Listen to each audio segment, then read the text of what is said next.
What's good, YouTube? TheHomieSmith back with another video, and for today's video we're going to be talking about the Call of Duty Modern Warfare 2v2 Alpha, and I'm just going to be giving y'all my thoughts on it.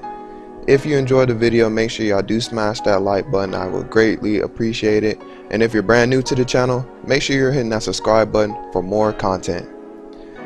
And just a quick disclaimer, if I stutter or anything like that, voice cracks, all that good stuff, I do apologize in advance. And if y'all hear anything in the background, don't mind that.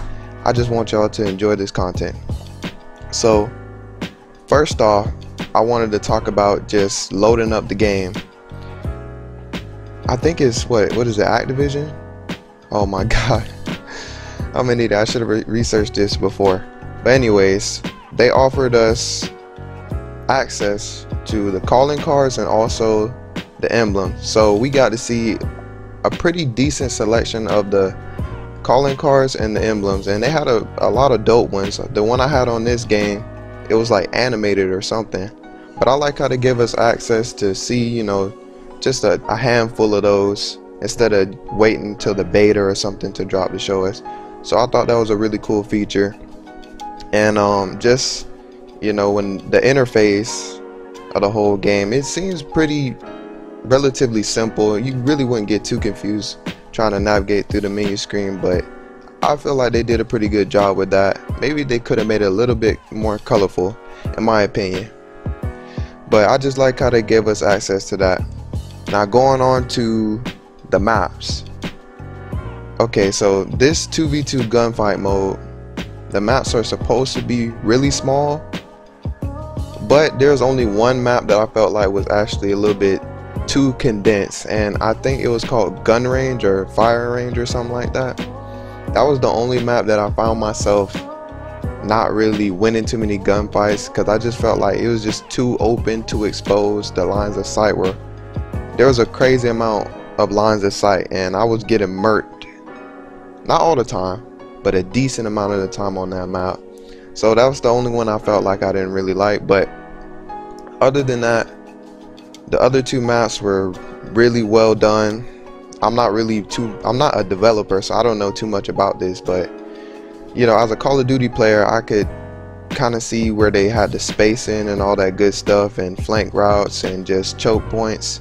I could see where they had an idea going for all of those things. But I would have to say that probably my favorite map wouldn't be this one we're looking at right now, the little outside area. I probably have to say it was that inside building where like you can go upstairs and there's like two crates on the side. Y'all should know what map I'm talking about if you played. That was the map that I liked the best, and that was the first map that I actually played when I hopped on. So I just want to give a quick shout out to them for making these maps pretty decent. And another thing, they didn't make it to where it was not colorful, but it wasn't like dark, but it wasn't too colorful either. So it wasn't like Ghost Dark, but it wasn't like Black Ops 3 and 4 colorful. I feel like they did a really good job just mixing up the colors and stuff. But at the end of the day, I'm there for the gameplay. But it just, you get a better experience when not everything is like really dark and you feel like you might get bored or something.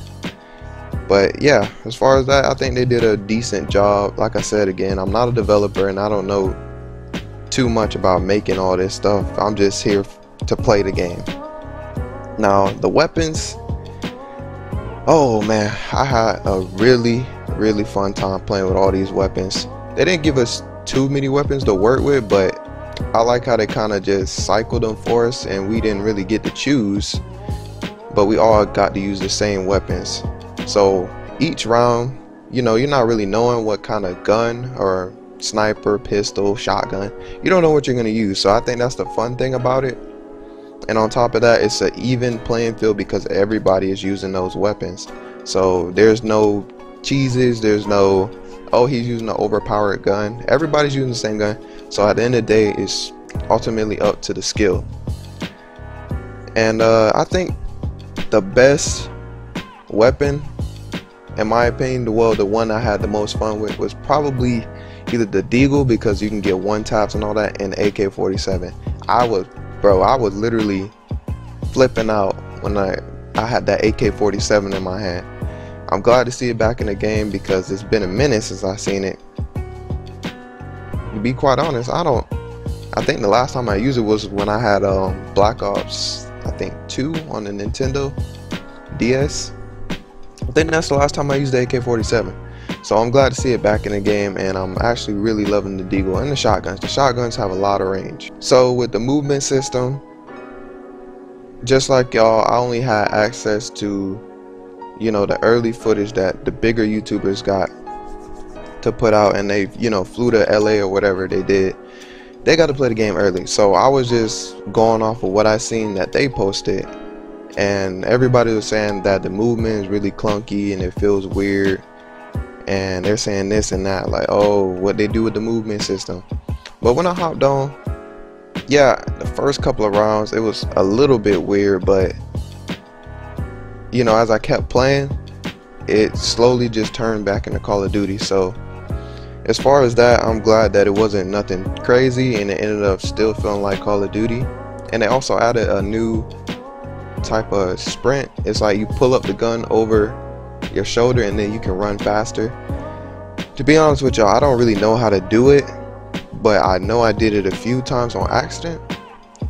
But you know, I'll probably have a separate video or something whenever the beta drops showing how to do that for everybody that don't know. But yeah, the movement system, it wasn't crazy. It still felt like Call of Duty, still fast paced, and you know, you can still move around the map pretty quickly. So shout out to them again for that, for doing a good job on that. And another thing, I'm gonna try to keep this video relatively short, but we're gonna end it off with just talking about some of the little things. So some of the little things I actually like that they did is, like, when you kill somebody, they're like doing twists and they're flipping in the air and their guns flying all over the place. I really do appreciate little stuff like that, because not too many people notice it, but that makes the game a way lot, do that even make sense? That makes the game a lot better in my opinion, because that just shows that they're really dedicated to their craft and they're actually trying to give us something really good, something that they could be proud of. So, you know, shout out again one more time, shout out to them. But let me know down in the comment section if y'all can't wait for the beta, can't wait for the whole game to drop. Let me know if you're pre-ordering it. Drop your PSN down in the comments below, and maybe we get some games going. Maybe we could grind for a little bit until this game drops, because honestly, I'm kind of getting tired of Black Ops 4. I'm ready for this game to drop, because I have a good feeling that it's gonna bring Call of Duty back for sure. But anyways, y'all, make sure y'all hit that like button. Make sure you're subscribing if you're brand new to the channel and this is your first video that you watched of mine. Make sure you're hitting that subscribe button, because I have a lot more content coming. Try to keep it daily. I can't make any promises, but I'll definitely try to keep it daily. And let me know if y'all like these videos where I'm talking to y'all, voiceovers. Just let me know if y'all like hearing my voice, because my past few videos have been no commentary, just an intro and outro. Y'all let me know if y'all enjoy these type of videos. And that's it. I'll catch y'all on the flip side.